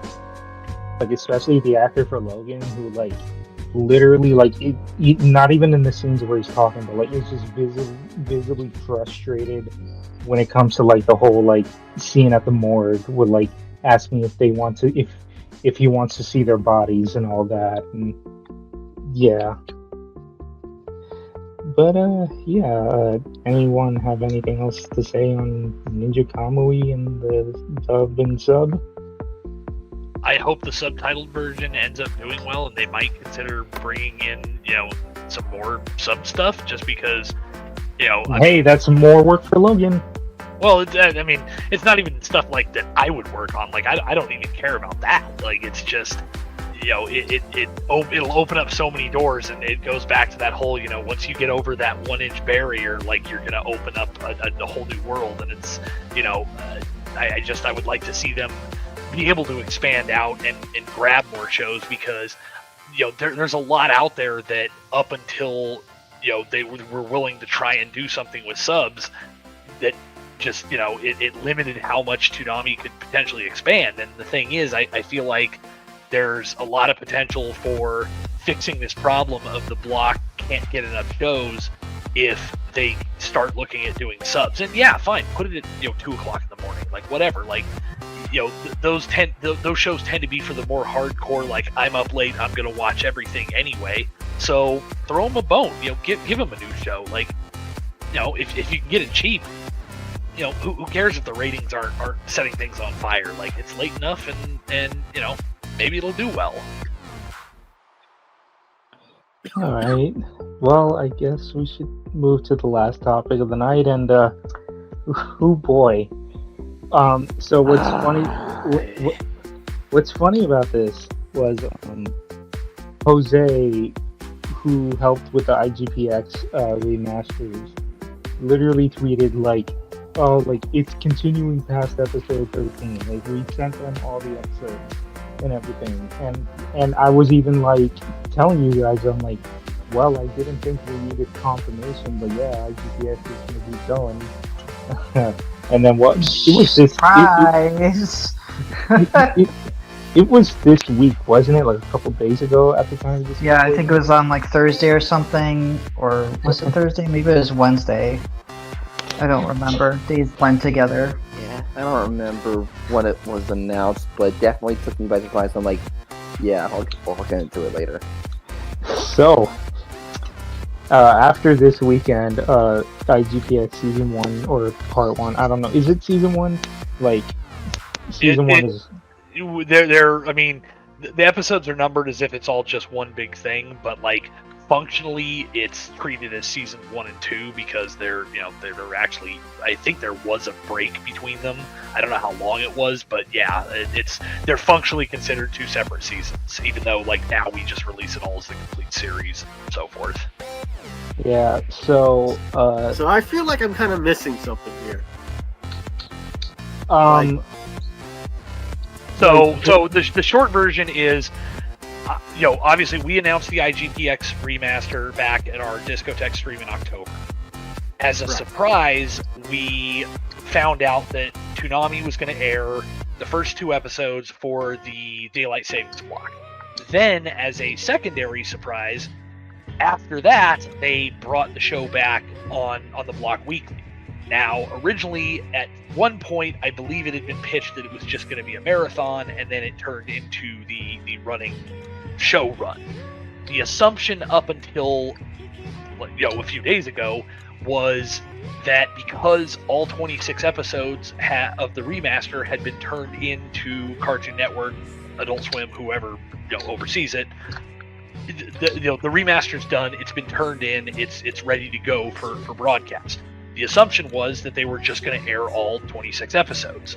So somebody had actually commented. They said, well, Adult Swim hasn't said that they're going to keep airing it. And Jose came out and said, like, look, we've turned in all the episodes.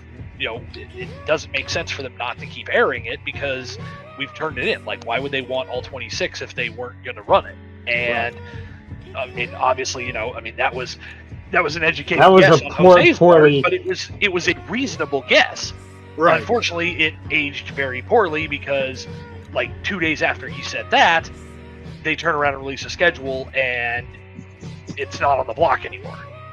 Yeah. So you wanna know what's replacing IGPX?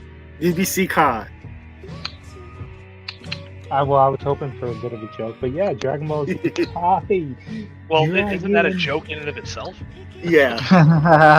The joke is it's still not Jujutsu Kaisen. So I will say it caught me off guard mainly because they had stopped airing Dragon Ball forever. In 2021. And the thing with it is that I'm pretty sure they no longer had the license to it because, like, usually when a show ends on Toonami, it still lingers on the Adult Swim site for a while until like, eventually the license expires. So, like, Dragon Ball was. You cut out. Yep. I guess they were because out of nowhere here comes Dragon Ball. You're cutting out really bad, Sam. Too. How am I? Am I good? Am I good now? You're good now, but you kind of go out. We can't hear you, and it's staticky. Well, right now you're good. It sounds like. Anyway, so like, I just assumed that they no longer had like the license to air any. Neither Kai nor Super was there. Hell, I think they even had that one. You're cutting out a lot. Yeah, like I can barely understand you. Yeah. Now? Am I good? Even that, it felt like you were cutting out. Yeah. Yeah. What is it like my speed? Like, Yeah, see, like you cut it right there. You're like my spit. Yeah. Like that's what it sounded like. I'm not using my traditional headset. Yeah, see, a little. You cut out like after 3 words. Exactly. Like you start talking, it's perfectly clear, and then it just dies. Untraditional. thing I'm gonna do. I mean, that works. Oh god. You guys talk first. It's Okay, not so working. so I mean, I guess I'll change. take over Yeah. hosting while Sam is dealing with whatever. Yeah. Sam I'll won. GBZ Kai. It's And all Sam won? reliable. Oh, there he is. It's all reliable. It's Dragon Ball. It'll do well. I guess to be fair to it, it's not like they put it on at midnight or whatever. They smartly were like, yeah, we'll just kind of put this here. It's very possible that they kind of looked at options to replace Naruto with, and maybe they have something for Naruto, but this definitely feels like Dragon Ball is going to be taking that 2 a.m. time slot once Naruto is done and over with. Fine by me. I don't really care at this point. I mean- Whatever. Why DBC Kai? I don't know. This is... because it's better than Black Lotus. Yes. Yeah, I guess. I mean, not difficult. It just Fair will enough. do very well in viewership because people. Dragon Ball is like Cowboy Bebop. It's a familiar show. People will flock to it. People will watch it. It's not really that complicated why they would want to renew their license with Toei for it. It's still disappointing they dropped IGPX. I'm gonna miss hearing Peter Cummings' voice on the block again. It's sad we're losing peak for Dragon Ball Z Kai. The thing is, like, I mean, obviously, I don't know anything, specific about it, but I get the impression that IGPX will probably be back. I'm guessing they probably just want to give it a rest. That's it may fair. just make more sense to like run the first season, give it a break, and then bring it back. I mean, especially because like right now we haven't even announced when the Blu-ray is going to be out. So for all we know, I mean, obviously I don't know what the owner of Discotech has talking to Cartoon Network or anything. We could find out that like, oh, if we're releasing it in June, maybe they're gonna put it back on the block closer to then as kind of a hype up for the Blu-ray. I mean, Yeah. who Yeah. knows? Like it's It hard could to also say. And I honestly could see them go Could that also be- direction. It could also be like Ninja Kamui's replacement when that subtitle run ends. Yeah, Yeah, Just exactly. don't That's a yeah. I could see that happen. Yeah. Like it's not off the block like forever. I definitely think it's gonna come back. And At some how many point. episodes is Ninja Kamui supposed to be? 12 or 13, I 12 or, believe. yeah, I would say 12 or 13. Yeah, that seems pretty standard. And at least it's not. Oh, hey, we made three episodes of the Fooly Cooly season instead of 6. Yeah, what the hell was that about? 3. That was just Oh, stupid. what a mess. What a mess.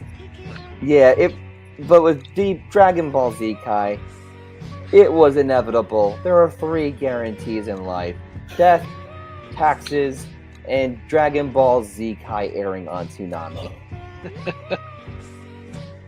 Like, Yeah, I mean, it's it makes sense. I mean, it's like Cowboy Bebop, or even when they run Ghost in the Shell. Like it's kind of a staple. Like, granted, Ghost in the Shell is a little different because Adult Swim has like that little aspect of the production on it, so they have that perpetual license.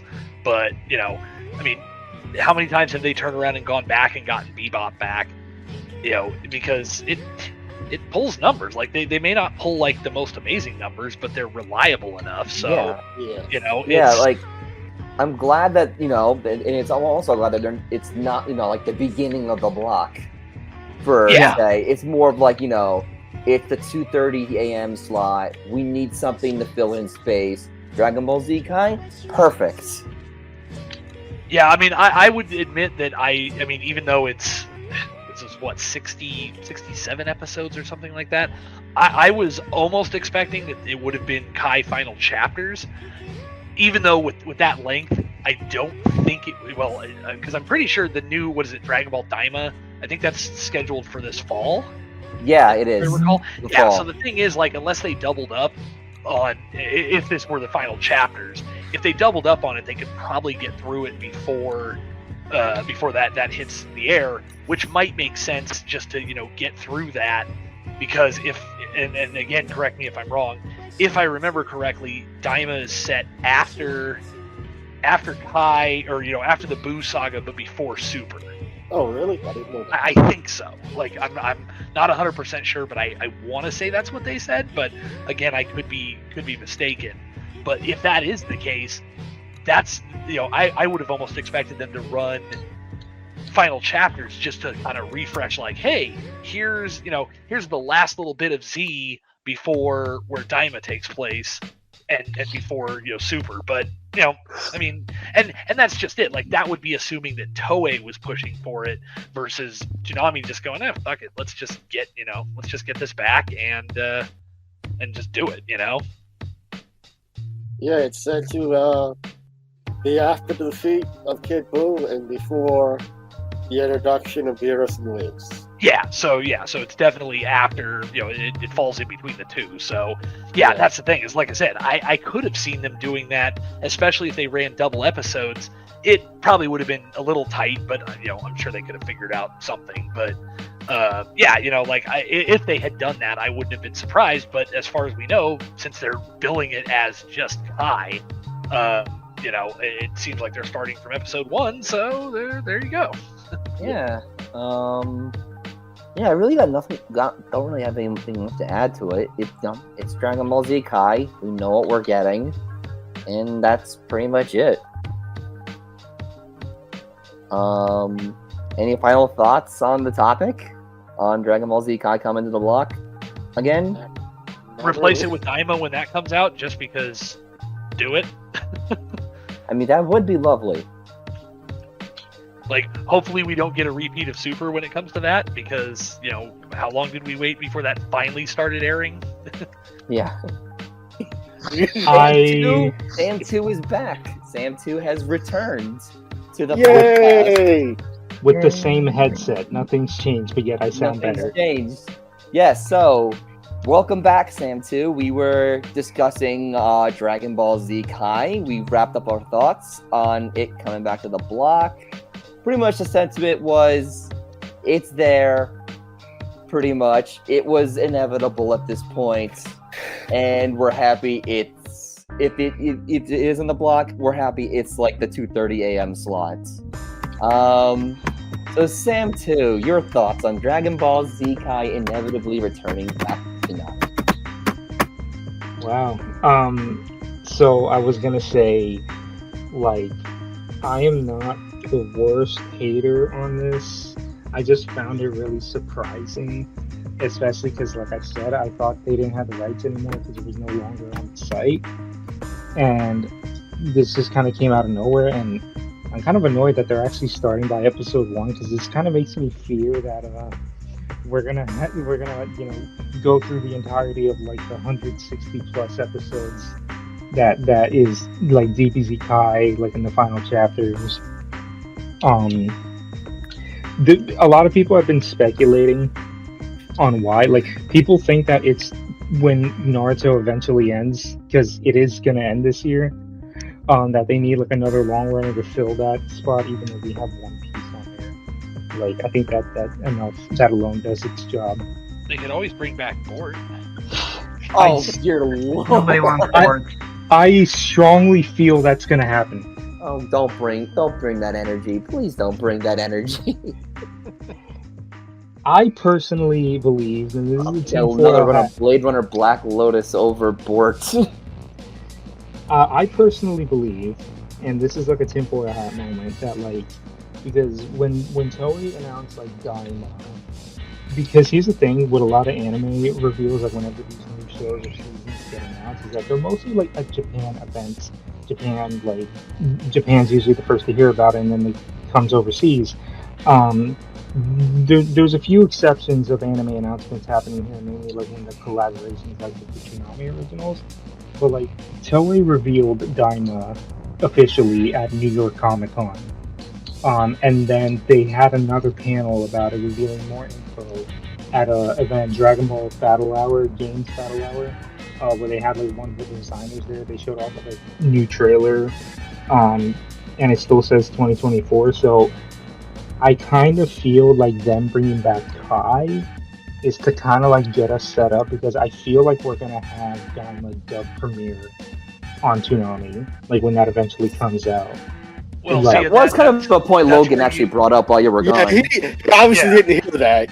Yeah, like that's you. Unfortunately, that's what you missed while we were kind of going over Yeah. our thoughts on it. Is that the thing is, my only thing about that is I feel like if they wanted to do that, the smart way to do it would be to run just final chapters and double up on episodes, because with the length of that, you could probably manage to squeeze it in before Daima is supposed to premiere, especially if you maybe piggybacked on like a marathon week, and just ran like 6 or 7 episodes, and didn't re-air those as part of the main block.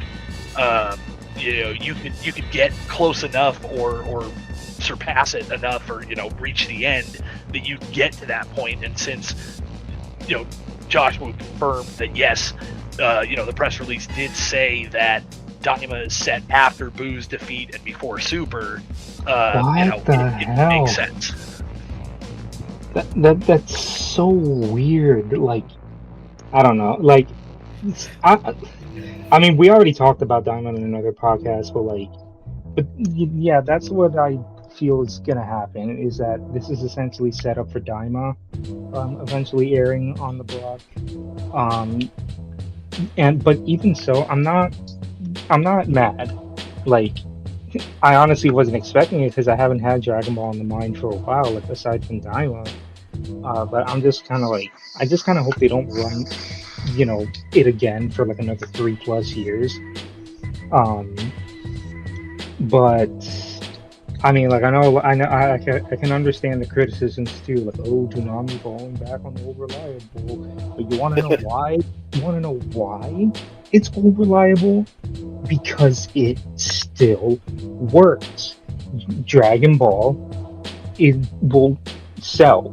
Like, say what you will about the millions of times it gets reran, but people still watch it. I remember when Super was getting reran during like 2020, 2021.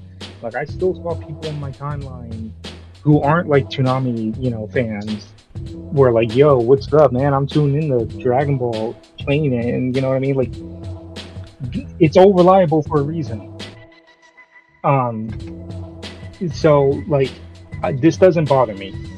And in fact, hey, once again, we got the big shonen heavyweight champions in the block again. We got Goku, Luffy, and Naruto sharing the block again. All we're missing is Ichigo. Disney laughs. Damn it. I'm trying to think what else, because at this point I don't want to take too long. I'm just saying, like, I still feel like this is set up for Daima, but I am also kind of hurt at IGPX getting shafted. I feel like it's going to come back soon. Like, I feel like either after Demon Slayer or after Licorice, we might see that. And we actually did kind of touch upon IGPX potentially coming back, whenever the next part of the Blu-ray releases, and No, or something like it's that. all in one, isn't it? Well, no, but what I brought up was I could possibly see, because again, I said, that I don't know, what level of association that Discotech's owner talks to Cartoon Network and Adult Swim, whatever, but it very well could be that they decided to take it off temporarily, and once we announce a street date for IGPX, say like it's coming back in June, they might bring it back in April or May and get to there, or bring it back in June when the Blu-ray drops and be like, hey, you want to see the rest of this now? Go buy it on Blu-ray. Like, who knows? Like, we don't know, but it would, I could see that potentially happen. Like, again, that's not me saying anything like, oh, haha, I working for Discotech, I know what's going on. Like, I literally do not know. What the programming decisions at Adult Swim are theirs. Like, where we can make educated guesses, and like we know we turned in the masters, but that's the extent of it. People listening to this episode of the podcast are literally going to be listening to a repeat of the discussion. Yeah, well, what can you do? My headache either too. But point is, yeah, that I could see that happening. So long story short, IGDX got shafted so that Dragon Ball could once again freaking roam on Toonami. And hey, because I thought of something. You want to know? We're gonna see the most cursed thing ever. We're gonna see the Crunchyroll logo over Dragon Ball. If they Oh, update God. the Masters. They I updated those. I kind of imagine they will, considering that they updated One Piece and the episodes that they're on right now were dubbed when Funimation was still around. True. Because it's funny, because I remember seeing it happen in real time. Because back when they were airing 2 One Piece episodes, I remember the night they literally the first episode said Funimation and it outroed with Funimation, and then the second episode after that literally had Crunchyroll and the logo outro. Wow. I'm pretty sure Kai's gonna have the Crunchyroll logo. I mean, it really just depends on if they get around to sending the new stuff over, because I mean, some of the stuff that Cartoon Network has the old masters for, like Big O and Ghost in the Shell, they didn't update those with like the Anchor Bay logo or the Stars logo or the Sentai logo. Like they're still just using all the old logo work. But yeah, I would ask if anyone else has anything to say, but y'all have already said enough, and I'm done. Sorry. Anyway, 2 hours and 5 minutes. it's not even just that; it's just all my headache regarding my headset. Anyway, Yeah. so let's end this. All right. So Yep, get ready to edit, buddy. you can follow me on Twitter. I'm not calling it X, no matter how much he wants to freaking call it that. I'm not calling it X. Twitter at Samster299, Blue Sky at Samster299, YouTube channel. I just recently hit 1,000 subs. Hooray! Woo, yay! I have something in the works for that, but I can't say at the moment what it is. I'm trying to think what else. Toonami Squad socials.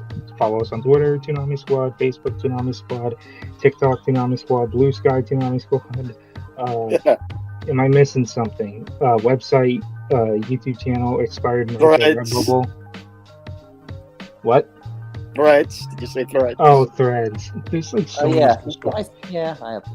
Yeah, There's like but yeah, he mentioned TikTok. Please follow the TikTok. We're approaching 1,000 followers on that app. But yeah, I think that's all the socials. What about you? What about you guys? Take it away. I Yeah. guess I'll go then. Sorry. I'll go.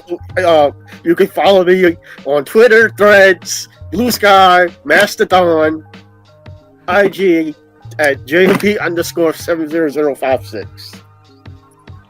All right. I guess I'll go next. You can follow me at Esturso5 on Twitter, as well as Esturso5 on Instagram. You can follow me at Zenvest, that is with an X, Zenvest, on TikTok, Blue Sky, and Twitch, and as well as Esturso5 on Threads as well. Even though I barely use that app, but it's there. Yeah, and you can follow me at Schmollus1 on Twitter, and I'm pretty sure it's just Schmollus on Blue Sky, but I've kind of forgotten because there's too goddamn many social media sites out there now. Honestly, I kind of stopped paying attention to Blue Sky. No, so I'm still using Blue Sky because I installed a cross poster so basically if I post it on Twitter, it posts on Blue Sky too. I have a Mastodon account, but I honestly can't remember what the hell it is. So yeah, just follow me on Twitter, and you can probably find my Blue Sky somewhere on my Twitter account. So just do that. It's at Schmollus1. You can also find him over at Discotech Media, Yeah, like editing subs and, yeah, buy filling his Berserk. wallet. Yes, buy Berserk. While I was watching it in the Dominican Republic. At Schmoolish1 on Mastodon. Yeah, well, there you go. I would ask Sam, but I don't think he uses social media anymore. I mean, I have a Blue Sky. It says the universe at Blue Sky, but yeah, I don't really go on there. On Discord, if you want to hit me up there, but I think I may have made things private there, so I don't know. You can find my stuff on toonamisclub.com. I think we owe Steven for all of us being on Blue Sky. You're welcome. Hey, I got my invite elsewhere, but still, thank you. I'll thank you anyway. I mean, they finally opened it up to the public now, but it's too late at this point. Anyway, this has been. I normally say this has been another successful episode, but this has just been another episode of Toonami Squad Sessions podcast. Out of all the podcast episodes, this has certainly been one of them. Yeah. I don't think we ever had with the host dropped out and we couldn't stop the podcast. This is the podcast episode of all time. It is certainly an episode of the podcast. Yes. So y'all take care. Y'all have a good night, and see ya Later. Bye. later.